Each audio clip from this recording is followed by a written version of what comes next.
endeavor, and you got about halfway through, and you quit. You didn't make it to the end of your goal.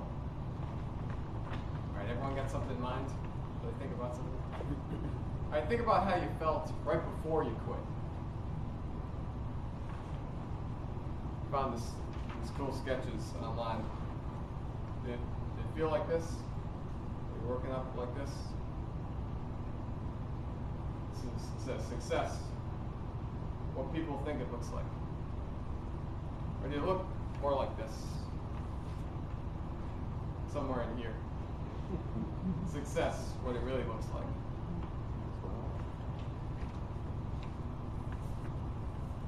Today I'm going to talk to you about a balanced approach that can help you get through that squiggly line.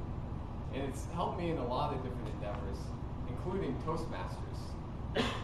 But I'll get back to that in a minute. Let me tell you a quick story.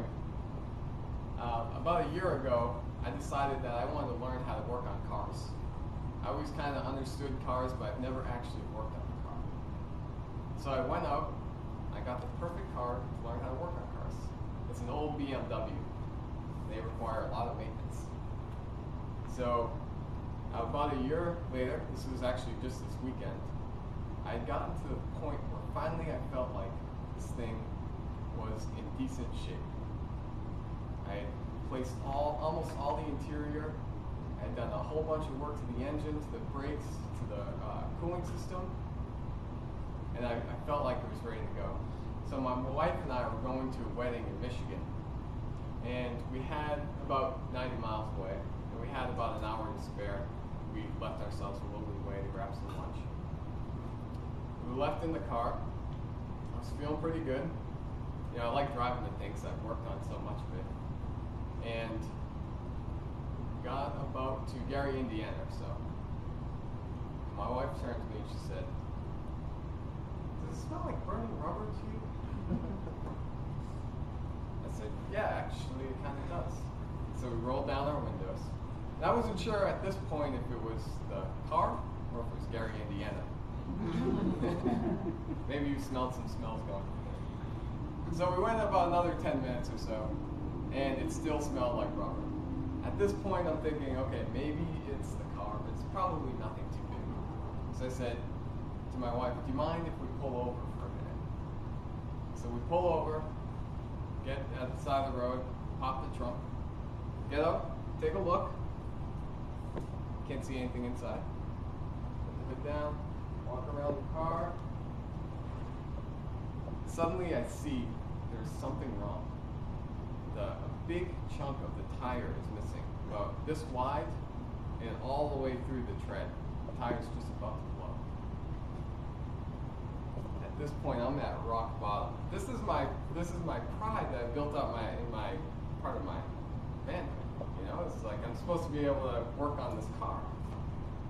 And we have now about 45 minutes to spare before we have to get on the road and get to this wedding.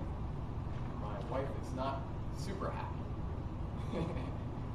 I'm trying to remain calm, but to make a long story short, we take it to a shop. It turned out the suspension broke, hit the tire, and was taking away the tread on the tire.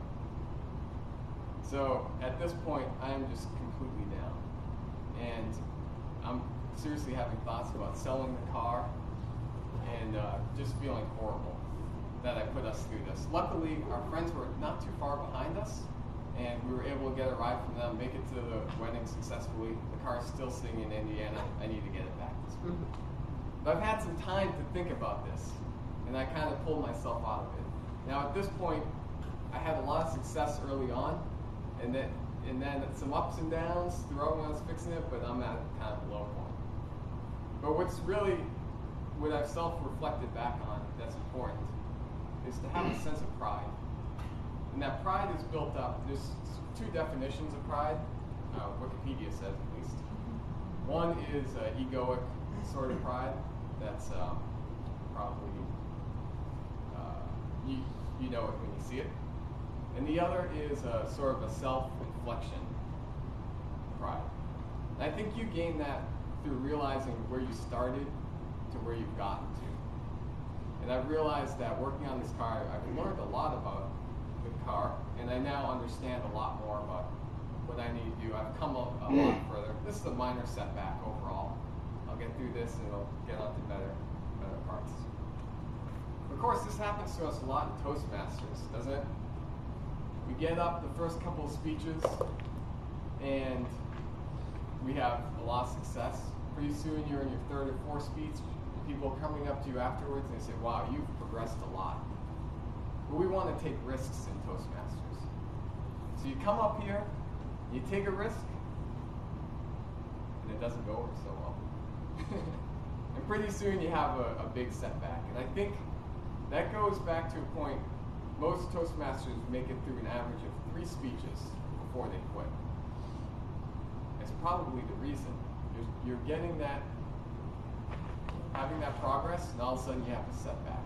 I think that's the time that you need to take a step back and really analyze how far you've come from those speeches. Just the fact that you've been able to show up to the meetings and get up in front of people is enough to take you to the next level and beyond. Toastmaster.